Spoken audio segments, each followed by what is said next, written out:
How's that? Try it. Try it again. And again. Well, at least you can talk with this. You can plug yourself into the console for singing. You really think she's that good? She's too good for you. I'll hire her anyway. She could be my voice now. Could she? Yes. Then let's get down to business. I want you to stop terrorizing the paradise and rewrite your cantata for Phoenix. That way we both get what we want. You get your cantata sung by the right singer, and I open paradise. You write my cantata. We have no time to waste. Just 1 week. You must lock yourself up in here and do nothing but write. Isn't it I exciting? could write for her. Yes, it will be performed here live in Phoenix. We'll start. My cantata. For her. A modern day remake of Matthew Vaughn's Lay a Kick. A Coen brothers end up with Timothy Chalamet. A Citizen Kane prequel, a Midnight Cowboy sequel. Alvin and the Chipmunks deserve another squeakquel. There's so many new ways to revisit sideways, but a graphic novel is how we choose to update. But we still hold fast, you can't change the past on the Ruined Childhoods podcast. Pee, piss, whiz. These are some of the many slang terms for urine, the body's liquid byproduct of metabolism. But while some of us simply flush it down a toilet or blast it on a tree trunk in a moment of roadside desperation, pee has always had many other uses.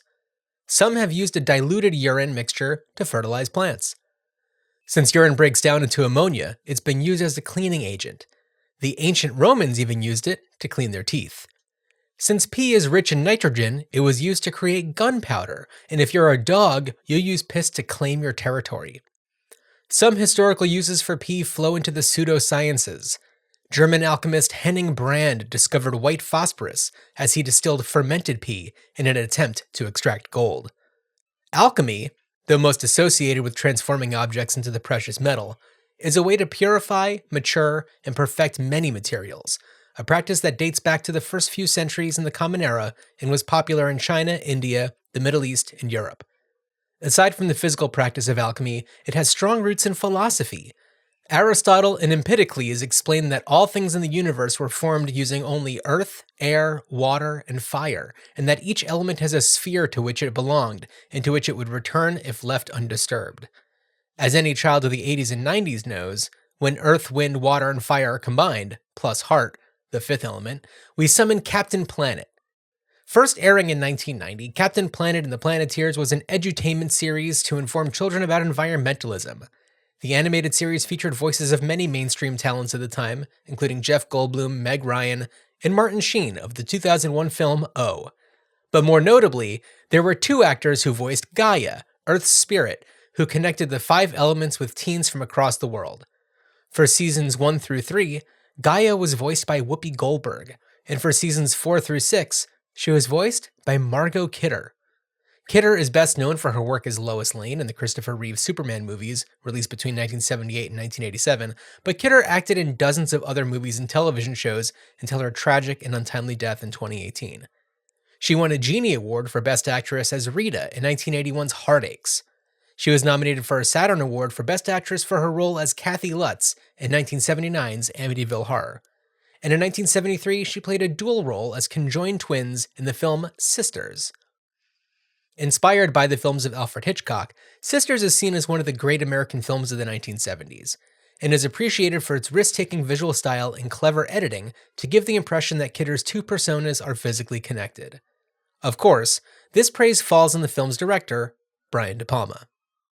Born in Newark, New Jersey on September 11, 1940, Brian De Palma later enrolled in Columbia University's physics program, but was transformed into a film fanatic after watching movies like Citizen Kane and Vertigo.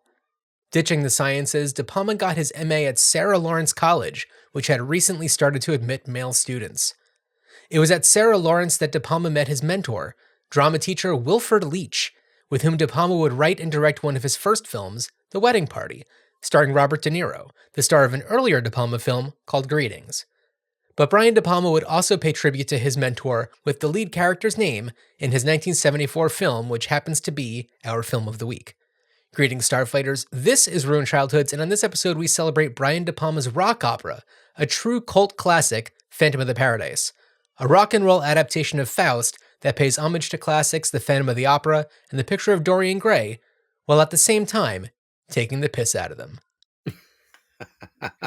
Dan, I've got no lead-up question for you because I'm just so excited to talk about Phantom of the Paradise. How psyched are you to talk about Phantom of the Paradise? Super psyched, John. I watched it last night, and as our returning listeners may know, I have a trend of turning on one of our movies to watch, and not at all because of the movie, but just because all of a sudden my body is in a relaxed state after an entire day of not being.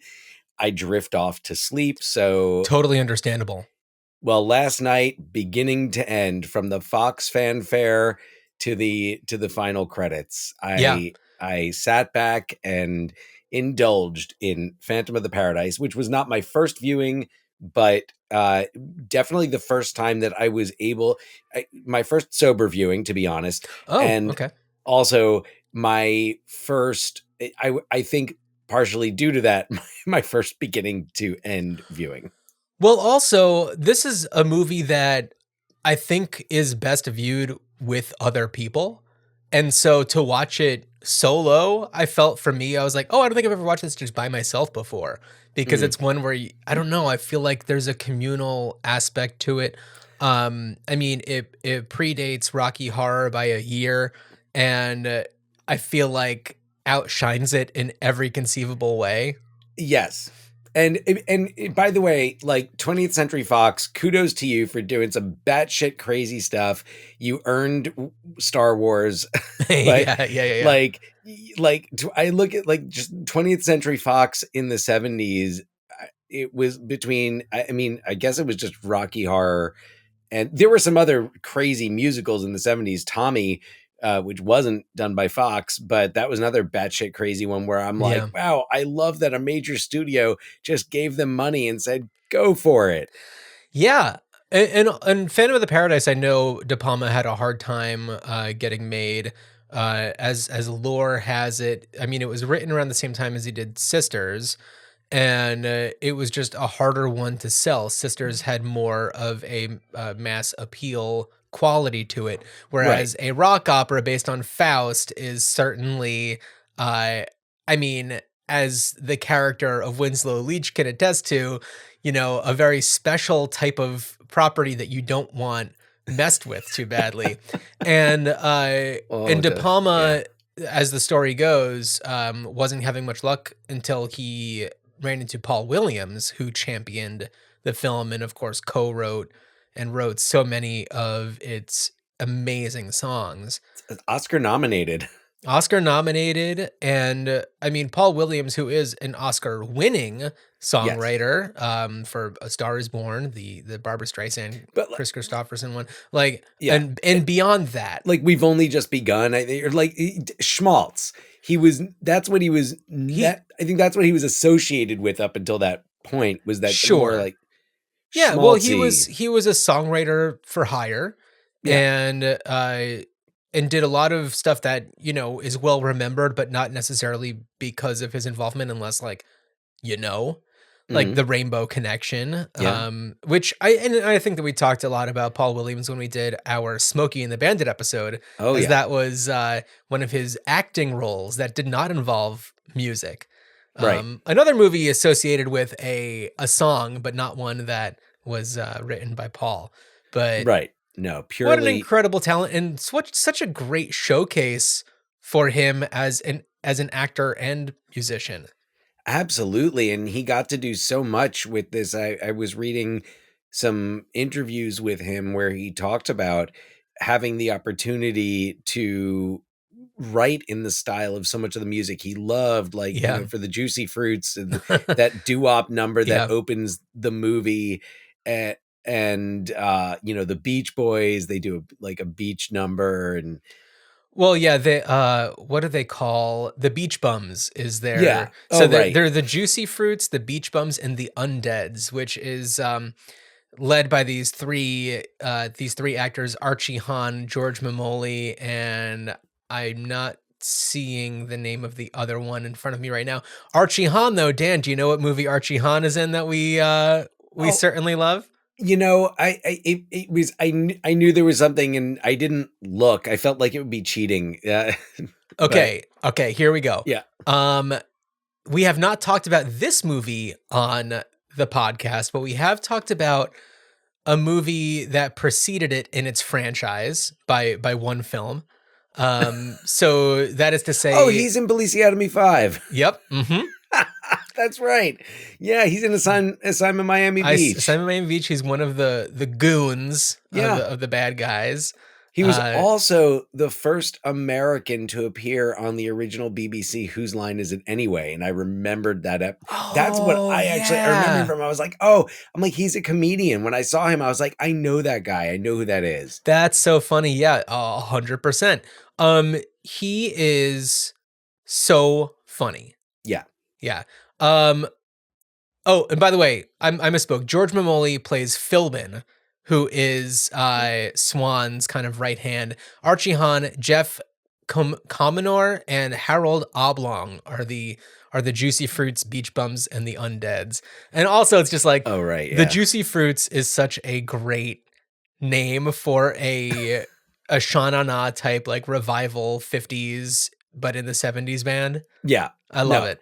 Spot on. But anyway, John, before should we just get to the synopsis and synopsize? Do it. Also, just to interview before we start talking and getting into the weeds here. Before we get into it, just to welcome anyone who's new to the podcast, sure. And just to let you know what we do is we're gonna chat a little bit about this movie that obviously you could probably tell we have some nice things to say about it, and so many. And then we're going to talk about, of course, because every new property these days is an old property.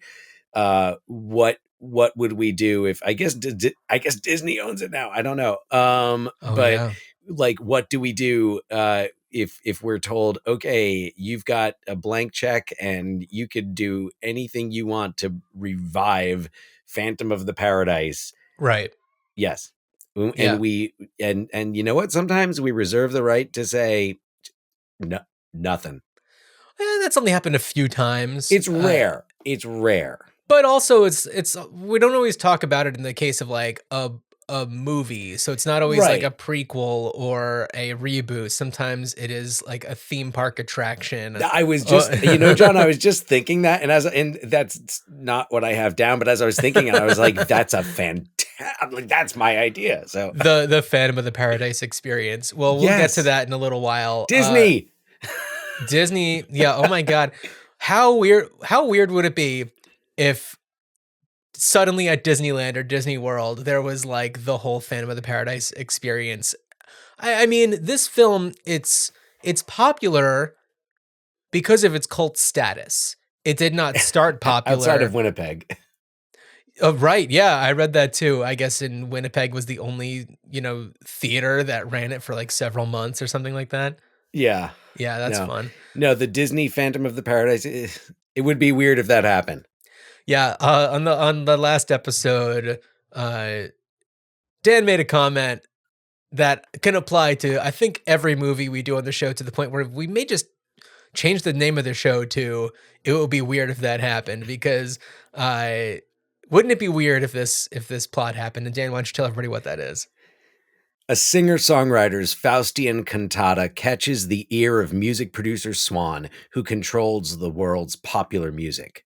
But rather than hire the cantata's composer, Winslow Leach, to perform his own music at the opening of new musical wonderland, The Paradise, Swan steals Leach's music and frames him for a crime meant to send him to prison forever.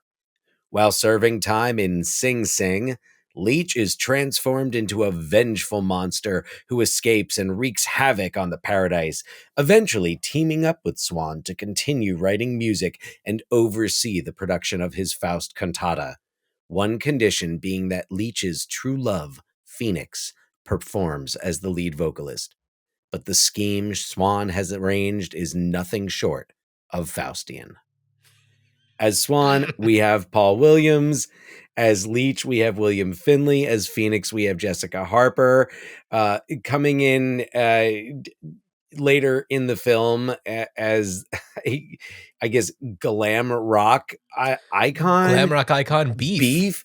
Played by Garrett Graham, who gives one of my favorite one scene performances in a movie in Stort Saves His Family.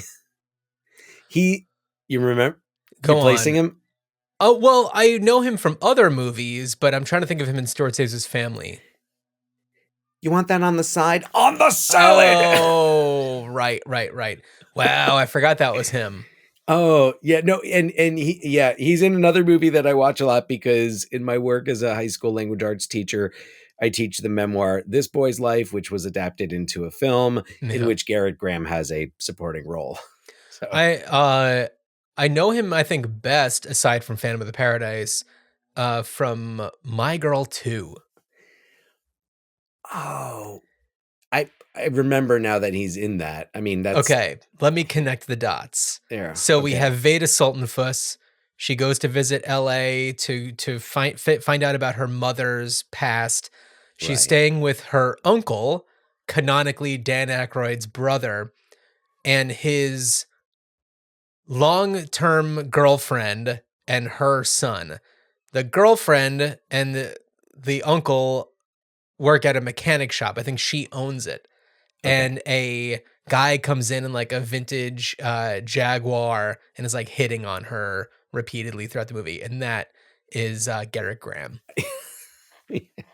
I was waiting for that, for the end. That was Garrett Graham. And Dan, have you not learned from my intros that it starts in one place and then it goes on a journey? I was just saying, I was like, but it gets there eventually. With every character, it was like, is that Garrett Graham? No. Is he's not the boyfriend? Is he? Oh, obnoxious guy in a sports car? That sounds like Garrett Graham. So also, I just wanted to talk a little bit about the intro for this episode. So I had outlined a completely different path that I was going to take to get from urine to Phantom of the Paradise.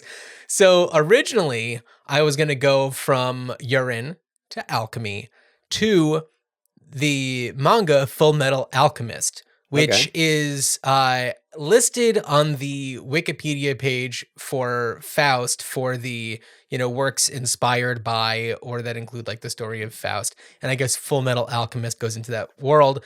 Okay. And I don't know much about Full Metal Alchemist, but I was about to learn a lot about it because of all of the homework I would have to do to be able to connect those dots. And then, of course, Faust brings us to Phantom of the Paradise. But as I was doing alchemy and was learning a little bit more about the philosophy behind it and Gaia and the, not Gaia, sorry, that's not Phantom Planet, Captain Planet, Phantom of the Paradise, Captain Planet, Phantom Planet with Jason Schwartzman and the band. Yeah, the band. So band. California, here we come. And so, but alchemy with the, the four main elements. Yes. And that was, and then I was just like, how could I talk about these four main elements without talking about Captain Planet? And then the more I started to dig into that, I was like, oh, all of these guest stars, right? Oh, wait a second. Margot Kidder. Yeah. When you went Margot Kidder, that was where the path was illuminated for me. And I've never seen Sisters, and I would love to. It sounds really bizarre.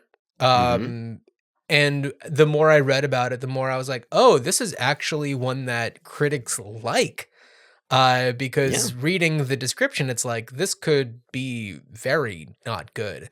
And my background with De Palma is very hit or miss. And as we'll talk more about, Phantom of the Paradise, for me, big hit. If not favorite De Palma movie. And just for me. And also just coming back to the intro, I'll be honest, because I'll tell you where my mind went as you're going. And as you started talking about urine, I was like, oh, is he going to talk about Nicole Kidman peeing on Zac Efron when he gets bitten by a jellyfish in The Paperboy? Because that movie begins with pee. I have not seen that movie. No, that was a big thing. Like, I don't know, 10 years ago. I did consider including the whole thing about peeing on somebody when they get a jellyfish sting, because Yeah. that's such a big part of pop culture for some Yes. reason, as one of its many uses. But I decided to stick with some other ones. But just kind of talking more about De Palma. Yeah. Okay. I think that aside from Phantom of the Paradise, my favorite De Palma might be Blowout. Yeah. Yeah. I wasn't going to finish your sentence, but I could have. Well, you know how much I love the like paranoia movies of that Oh, time. absolutely. Well, and Blowout, I mean, I could be wrong, but I feel like Blowout would be in most people's like De Palma top 3. Well, yeah, I mean, well, he's done so many. Right. Right. Yeah, I mean, Scarface, I think, would probably be in a lot of people's, but it wouldn't be in mine. No, nor in mine. Untouchables could be in mine. I'm not I like as big of an Untouchables. Untouchables fan, but I like it. I get it. I like it's opera. I love De Niro in it. I mean, yeah, it's not the best. I'm not saying it should have won like Best Picture in 1987. I'm not even saying it should have won Best Supporting Actor in 1987, which it did. But yeah, I like Untouchables. I really enjoyed, and I haven't seen it in a long time, but I remember really liking Raising Cain. I saw that one a long time ago, and it's been a while. But I would like to give that one another watch. I mean, it's just Lithgow getting to go batshit crazy. And, Great. Sign me up. But Carrie is fantastic. I mean, you can't say too many bad things about Carrie. Yeah, I don't know. He's Mission Impossible, I guess. Mission Impossible, yeah. It sparked a franchise. Yeah. Yeah, I mean, and then you got like Dress to Kill and Body Double. I think Dress to Kill was the one that I saw. I think that's the one with Michael Caine and talk about Raising Cain. What was the actress's name? Oh, I don't remember off the top of my head. You look like you're looking it up right now. I'm looking up just his filmography, De Palma's just work. because. Oh yeah, because I want to make sure. De Palma, Casualties of War. Oh, okay. 1988 Vietnam War. I do like Snake Eyes. I think that's Snake a really Eyes fun is one. fun. It's been a while since I've seen Carlito's Way. I watched Carlito's Way not too long ago. Carlito's Way might be my number one. Oh, okay. I like Carlito's Way, and it's often like Carlito's Way is connected kind of with Scarface. It's like a lot of the team and just thematically. I personally like Carlito's Way so much more. You know which one I want to go back to that I haven't seen in a very long time? It stars Joe's Pesci and Piscopo Wise Guys. Did De Palma do that one? Yeah. Oh, I've never seen it. I remember, like, I have vague memories of seeing it VHS a long time ago. Yeah. Yeah, I mean, who else is Piscopo? And I feel like there's somebody else. Like Pesci's not let's see. the other star. Sorry, Danny DeVito, not Joe Pesci. Danny not DeVito. Joe Pesci. Oh, it's okay. Danny DeVito. Okay. I didn't even know. I was like, Sorry. I don't know Joe Pesci was in that, but I've only ever seen the poster for it. So. No, that's my bad. Harvey Keitel, Dan Hedaya. Oh, definitely. Yeah. I got to check that one out. No, I've never seen that one. Yeah, De Palma. There's a few I haven't seen. I don't think I've seen Body Double. I haven't seen Body Double. And there was the one he did with Femme Fatale with Antonio Banderas and Rebecca Romaine Stamos. Or Rebecca Romaine O'Connell. Rebecca Romaine. She was, I think, Stamos at the time. You know what? Rebecca Romaine. Yeah. There we go. Never saw that one. And I feel like he did like a political one. Did the Black Dahlia. Oh, I saw that. Yeah, it's Josh Hartnett, by the way. I did not like Josh Hartnett in that. Right, that's Josh Hartnett. Yeah. Yeah. I don't remember him that well in that one. Bonfire of the Vanities. Infamously. Yeah, infamously. That's another one that I've never seen, and I would like to see it, but I think I want to read the book first. Gotcha. Yeah, and then last film was Domino in 2019 Wait. with Nikolaj Coster-Waldau. Oh, okay. No, I Yeah. didn't. Oh, no, I didn't. I thought you meant like Domino with like when Keira Knightley. No, different Domino. Oh, yeah. But yeah. So, okay. All right. So, yeah, De Palma definitely, but you know, he's made a lot of films. Yeah, he's And made a lot of, and a lot of them very successful and notable in their own right, even if they're not known to be amazing movies. And he But was part of that certainly- whole crew, that whole Coppola, Mhm. Scorsese, Spielberg. Yeah. Who else? You know, but he's the one where it's like I could look at a picture of him and then stop looking at it and then immediately forget what he looks like. Whereas I feel like so many of those other guys, like their look is so synonymous. Like I feel like Right. there's so much more in the public eye. Whereas De Palma is more of like I'm just gonna be, you know, in the edit bay working on the next thing or something. You know, he just has that kind of like you know, not forward facing persona. And you know, respect. Dude, Yeah. dude is a hardworking guy. You know, we're in the intro talked a little bit about you know, him attending Sarah Lawrence, and that's where he actually met William Finley, who Mhm. stars in Phantom of the Paradise. And you know, Winslow Leach is a nod to their drama teacher's name. Yeah. Who is also, you know, De Palma's mentor. And William Finley, you know, not big name actor, but man, is he so good in this movie. Perfectly cast, like awkward. The first time we see him, he's pasting like Yeah. his own like advertisement, like Winslow Leach at the piano over the ad for the juicy fruits. The juicy fruits, yeah. You know, the hottest thing in the world.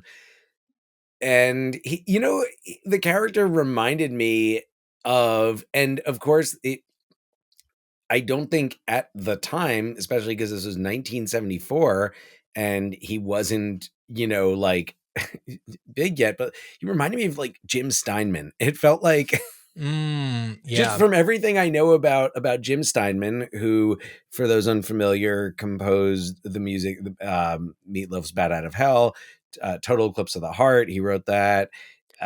We a lot of other did things. a series of episodes Oh, yes. about the music video. We did a music video month, and we did the music videos of Jim Steinman, Yep. meaning the Meatloaf and Total Eclipse of the Heart, and Yeah. we also did Aerosmith music videos, so that Yep. was a lot of fun. But yeah, Jim Steinman is known, you know, for his more like cinematic rock music. I mean, Jim And- Steinman yeah. never, I don't think he wrote a like rock cantata Faust, but he would. He would. It's the type Randy Newman adapted Faust. I love Randy Newman. But So good. And the music in this, you know, we touched on Paul Williams a little bit, but it's just like it fits so well with the vibe. The look of this movie is stunning. It feels very Kubrick to me in a lot of moments, especially like the Death Records headquarters has this very like, I don't know, a very unique quality to it where it feels very constrictive and mysterious and something straight out of, you know, 2001 or A Clockwork Orange. right.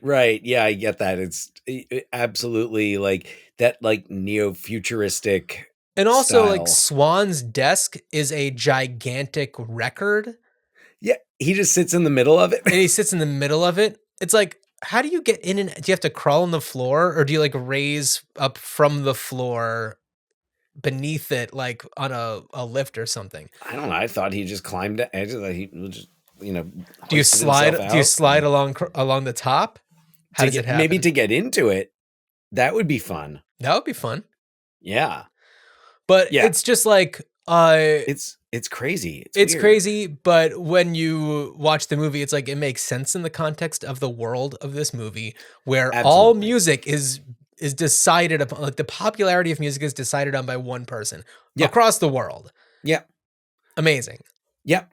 And he's Paul Williams, who is, you know, he's short. He's very short. Yeah. But he has, but what's great about Paul Williams is he has this like mysterious vibe, Yeah. and he gives off in his performances that like he's something else. Like he's Right. right. Like he's something, he's not just human. There's something more to Paul Williams. Absolutely. And I love the impact that he's also had on other filmmakers and other creators. I mean, I loved the work that he did with Daft Punk on Random Access Memories, Right. Well, which Daft Punk, who deeply inspired by this movie, deeply inspired by this obviously. movie. I mean, Yeah. it comes full circle. Yeah. Edgar Wright is very much influenced by this Of movie. course. And Paul Williams is in Baby Driver. And I don't know if he's been in any of the other Edgar Wright movies, but Not that I wouldn't be remember. surprising to me. And I love that about these other, creators, but also about Paul Williams, who's just like, he appreciates the impact that he's had on other people and celebrates them as much as they celebrate him. And mad respect. And his performance, I think the first performance of his I ever saw, the first thing that, like, what I associate him with first was his cameo in The Doors, Oliver Stone's. Who is he in The Doors? He's like Andy Warhol's.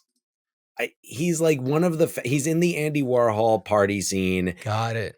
And he's talking about is Crispin. I think Crispin Glover is Andy Warhol in that. Yes. But Paul Williams is just like, his role is just talking about Andy Warhol and his art and everything, and he like he's a Warhol sycophant. Yeah. Basically, but he fits into that scene so well. I watched a performance and I'm not doing finger quotes for anybody who's watching on YouTube or Spotify, but performance on I think it's like the Brady Bunch Hour, the Very Brady Hour, whatever their like variety show was, and he does Paul Williams goes on and he does The Hell of It from Phantom of the Paradise, and man, what a good song. That's the one that like plays at the end of the movie, and it slaps so hard, it's so good. And and it's like you can tell the influence that Paul Williams has had on popular music the same way that Swan kind of does with his influence in Phantom of the Paradise. And it's just a really fun movie. It moves really fast. It doesn't feel like you are watching something that's like a Faust story. Like, I feel like if you're being told, it's like, oh, well, this movie, it's based on, Faust and elements of Phantom of the Opera and Picture of Dorian Gray. Yeah. Like, if somebody just said that, I'd be like, oh, snooze fest. But then when you see it, it's just like, oh, holy cow. Okay, this is with this like crazy metal-toothed dude with robot voice. And well, that's like, what are the reference points if you're pitching this and you're trying to like provide that connection, but you want to give the right idea? What are you evoking? Exactly? Sure, because there was no Rocky Horror at this time. And so, that would be like the logical thing to reference when pitching something like this. So movie musicals weren't weird like this yet. You know what it kind of reminded me of, and I'm thinking of like the making of this. Hearing about it reminds me of Jason Segel's character in the movie Forgetting Sarah Marshall, whose pet project is this Dracula puppet musical. Yes. And which I know also comes from a place of truth for Jason Segel, who legitimately was trying to do this. And it's just like, how would you sell this, especially to like a major movie studio? Like, you could certainly do something like this independently. Certainly a lot easier to do something like that now, given how little money you need to be able to produce something of, high quality. But at the time, what a gamble it would have been to make a move on this movie. I mean, unless he pitched it as like, it's Faust meets Phantom of the Opera, I guess with hints of Frankenstein, and Fox was like, oh, Oscar bait. Well, also, right, yeah. But also, Phantom of the Opera when did that debut on Broadway? Oh, 88. Let's say 80s, yeah. So But the novel was the novel, sure, yeah. Yeah, and there had been film versions of it. Yeah, of course. But I feel like the musical, the Andrew Lloyd Webber Phantom of the Opera, like really boosted its popularity. I mean, Oh, yeah. massively. And so Yeah. I could see that have being a reference point for a pitch, but this is over 10 years before that. So Well, right, even and that, it's before Rocky Horror. It's before, yeah, it comes before a lot of things, of course, because it had such an influence on other filmmakers. Yeah. Well, what year was Tommy? I want to say 75. Okay, so this even predates Tommy. Yeah. And Quadrophenia isn't exactly the same. I feel I've like never that's seen it. it's a different vibe. Well, Q is our next letter in the alphabet, but we'll talk about that one later. Yeah. I saw Quadrophenia once, I think when I was in high school and like at the peak of my Who fandom. Yeah. And Tommy, I think, is something that exists for more than just fans of The Who. That's, I think even more for musical theater fans than fans of The Who. I mean, I don't think if you're a Who fan, it's probably not your favorite Who album. No. Who's Next probably comes before that, unless you want to be less cliche and you're going to, go with I don't know. The Who Sells Out. Yeah, right. Or Quadrophenia. Yeah. Well, I think Quadrophenia like compares favorably as far as the albums go to Tommy, but the musical, I mean, the Broadway musical Tommy I love that show. Well, right, and for fans of musical theater, yeah, who aren't like rock music fans, they can exist separately from one another. But yeah, Tommy it translates well, but yeah. But Tommy isn't even a reference point when pitching something like Phantom of the Paradise. No, and I think you have to, maybe you do reference like imagine bringing some of those classic horror films like the Lon Chaney Jr. Phantom of the Opera and giving them that 70s vibe and say like appealing to the rock and roll crowd, right? And making it kind of druggy and sexy, right? Yeah, and honestly, this movie isn't very druggy or sexy. Well, I mean, I mean, aside from the orgy and all the drugs. Well, but that's not like a major thing. And also by orgy, you mean kind of like Swan's harem where there's no, it's just a bunch of women laying around waiting for Swan to come in, essentially. It's and then the PG-13 version of like the Bram Stoker's Dracula vamps. Yeah, it's and he's Keanu. It's made for TV Caligula.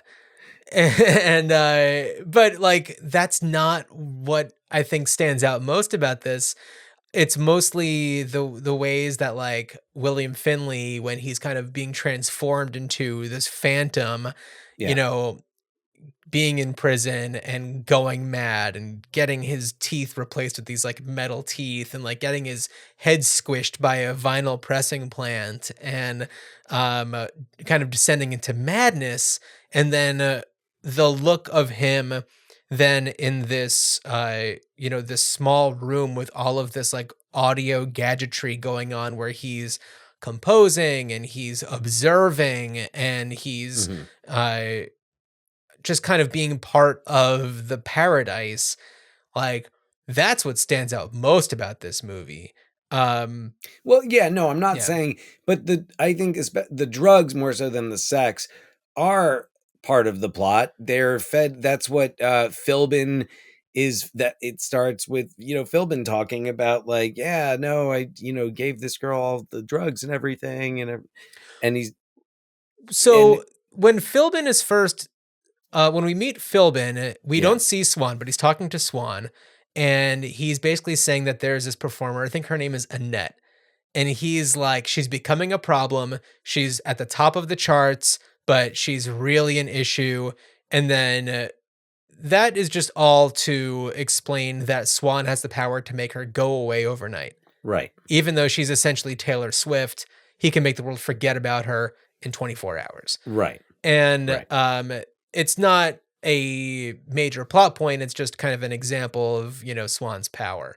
We never Right. see this person. We never hear about her ever Nope. again in the movie.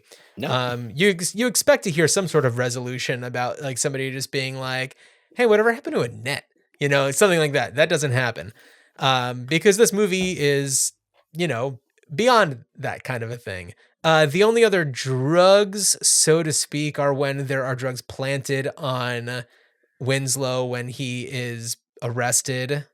Or Beef doing cocaine, or Phoenix doing cocaine.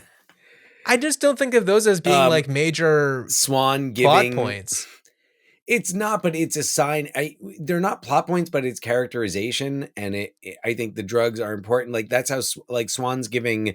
I keep wanting to say William Finley, but he's giving Winslow the drugs.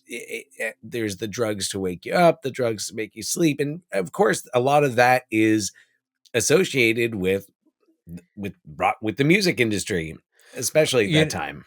There is that great scene where Beef is bailing because the Phantom has threatened him and he's leaving, and Philbin sees him and he tries to give him something, and he's just like, "But those are downers, I need uppers," or something like that. And oh my god. Yeah. Beef. Garrett Graham is so good. Like it's so fascinating because like whenever I think about this movie, I think so much about Beef. And then when it's like, oh, he's not even there for half of the movie. No. It's just like, that's how powerful his performance is. And, he's an effeminate glam rocker. And he's just over the top in everything that he does. And he's a prima donna when he's like backstage and everything.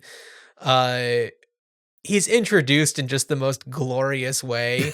Well, actually, when he's like first introduced, that's sitting around there's that gigantic record table, and it's not like this is reality of people coming in, but it's like examples of the types of performers that are essentially auditioning to be part of this Faust cantata, and that's when we see Beef first, and then of course we go to the airport where he's arriving, and and there's like the press well, it's not a press conference because it's not a televised press conference because there are no photos allowed or anything. But it's just so good. I mean, just the world of this movie is so much fun. It is absolutely. And of course, this is a movie that people may not have seen or may not have seen for a while. So I don't want to give too much away about the resolution, but it's, a lot of things kind of tie into that. Yeah. And it's just a fun movie. Yeah. It's a really fun movie, and it's weird, and it's like, it's so 70s. It's so 70s. It's more fun and faster paced than Rocky Horror. The music, I think, is better. And it's easier to Rocky Horror at a certain point just becomes like when they're in the pool, and it's like, what? The beginning of Rocky Horror is great, and then it's diminishing returns from there. It relies on the communal aspect of viewing it in a theater at midnight. Like it relies on all those activities and those songs and everything. Speaking of Meatloaf, who of course is a pivotal part of that movie, but this movie doesn't rely on any of that. It moves the whole time. The music is consistently great throughout it.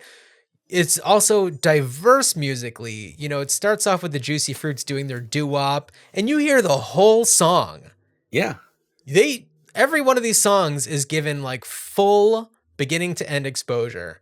And also it's like, it feels, the way that the music goes, like it feels like it is a proper album in the sense that like, there aren't there aren't songs that sound anything alike back to back. It starts off with something that's really fun, and then it goes into something that's a little bit more soft and somber, but beautiful and brilliantly written. And then it goes into another thing that's like a little weird and wacky. And then it goes into another thing where it's just like amping up the, I guess, the vibe of the song that comes before it. And it's just kind of masterfully put together. And like, when you think about the rest of De Palma's filmography, you're just like, and that's the same guy? Mm-hmm. I know, right? And why didn't he do more musicals? Yeah, right. Well, and that's also a reason why I do want to watch that movie Sisters, is because I read so much about how its visual style really, plays with form. And there's a lot of that movie that makes you feel like you're kind of in this voyeuristic state, and it's kind of like has like a documentary-ish flow at certain points. And the visual style, I think, carries over into Phantom of the Paradise, where you have some like the split screen stuff going on of seeing things happen simultaneously in different areas. And that's something that I think he played with a lot in Sisters. And of course, very much influenced by Hitchcock, like we said before. Right. And it totally makes sense when you see like, the evolution of De Palma's work. But then, I don't know, it just kind of goes into, I don't know, a very different type of vibe for the rest of his career. But yeah, would be great to have seen him do more musicals. Yeah. And his visual style, works really well. You see that done a lot in music documentaries. Yeah. Things like, Woodstock and the Last Waltz, where it works so well because if you're at a concert, you can just kind of, you're like, okay, all right. Oh, let me see what the bassist is doing right now. And, oh, cool. What's going on over there? And I love that for both concert films, but also musicals, because there's stage productions. I mean, you could certainly make intimate movie musicals, and some movie musicals certainly call for that. But I think for De Palma, that style really works well, and he uses that in so many of his other films. But like, it makes me wonder when I'm like, is this really like if is this De Palma's like creative sense? Like, is this the type of movie he would love to make more of? I get that sense the more I learn about his, early career and his story. Yeah. And, this is one where he wrote it also. And it's just a big part of, I think, his DNA. And I don't know. I would definitely love to see more like this, which I guess leads us to the part where we ask each other, what do you do with Phantom of the Paradise? What do you do with Phantom of the Paradise, John? Dan checks his notes. Are you asking me first? I'm asking you first. Okay, I think the obvious thing is adapting it for stage and just like fully doing it with all of the musical numbers, and so much of it takes place on a stage that like for the elements that don't, you can really do, clever mixed media stuff, maybe incorporating some video work to it too, using the whole theater as well. It's like Phantom of the Opera is no longer on Broadway, to my knowledge, correct? Correct. Yeah, so it's like there's room for a new, masterpiece of that ilk. There's a new Phantom at the Majestic Theater. It was better than Cats. You get the group of like, tri-state area ladies who took the bus in, who are the Wednesday matinee girls. Yeah. Yep. I love it. Oh yeah, but also like those, it's funny because a lot of those commercials were so specific to the New York area. Yeah. So it's funny because you use that phrase and people know that phrase, but I'm like, I remember that commercial. I remember that commercial too. I laughed, I cried. It was better than Cats. I could picture she was short. She Yeah. she had red hair that was definitely colored. That was not authentic red hair. Yeah. No, and like some type of fur or faux fur. At the time, let's say A coat. it's probably fur. Yeah, anyway, like just too much lipstick. But Yeah. Well, yeah, I mean, we also grew up just outside of New York, and so Yeah. we were getting those advertisements. Whereas I'm sure that people in Oklahoma, despite the fact that that's a musical in and of itself, but in Tulsa aren't getting those commercials because No. why advertise if you're not nearby? no, But you're not going to the Wednesday matinee. you're not going to the Wednesday matinee unless you're on a If little you are, trip. you've had it planned. You've had it planned. Yeah. So, yeah, but I mean that's something that gets referenced all the time, and it's delightful. But no, I do think that this is, and you are usually the one that's positioning something to be a stage musical. This one, I mean, it's low hanging fruit, but it's like they should do it because I don't think that remaking this makes any sense. I do think that there's a world where there are sequels, but it's like, I think that there could be something where it's just like Beyond the Phantom of the Paradise, or like it's not like another Somebody else Phantom of tries the to Paradise. open the paradise, and it's like actually the ghost of Sure. Winslow. Yeah. Yeah, like there's actually a phantom. Yeah, actually, that's I not mean, a like bad that's idea. the only way that I think that you that's the only fun. way that I think that you could do it. And I feel like the title Phantom of the Paradise lends itself to, having being built upon. The And so- Return of the Phantom of the Paradise. The Return of the Phantom of the Paradise. Well, it's like that that Mr. Show sketch, Return of the Curse of the Creature's Ghost. Do you remember that one? No, I don't. So but- it's like this old movie from like the 40s or something, and it's this like horror film, and it's this group of people who are at this house, and it's I think it's mostly set up as like a trailer or something, but it's just like oh no, the creature's ghost. And it's just like, well, we shouldn't be worried about the creature's ghost. We should be more worried about the curse of the creature's ghost. But what about the return of the curse? And then it's like, well, what exactly is the thing that we're supposed to be afraid of? Right. So, right. Yeah, it's like the return of the curse of the Phantom of the Paradise is where it should be. John, I would love to just see a trailer for the Return of the Phantom of the Paradise.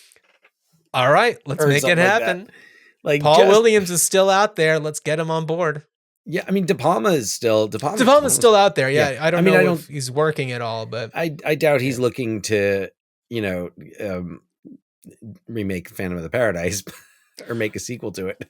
no. But But what a it'd be good fun. Swan song that would be. Oh, there we go. Talk about low hanging fruit. Well, Dan, what would you do with Phantom of the Paradise? Okay, so aside from the Disneyland attraction that Of course. which would be musical, and it would be kind of like almost a It's combination. a small world kind of a thing. But no, it's a small world combined with like a space. I've never been on Space Mountain, but like combined with that, so like it's a roller coaster ride, but then it has places where it stops, and there's a scene and a song. Yeah. So it would be like a ride and a show. Yeah.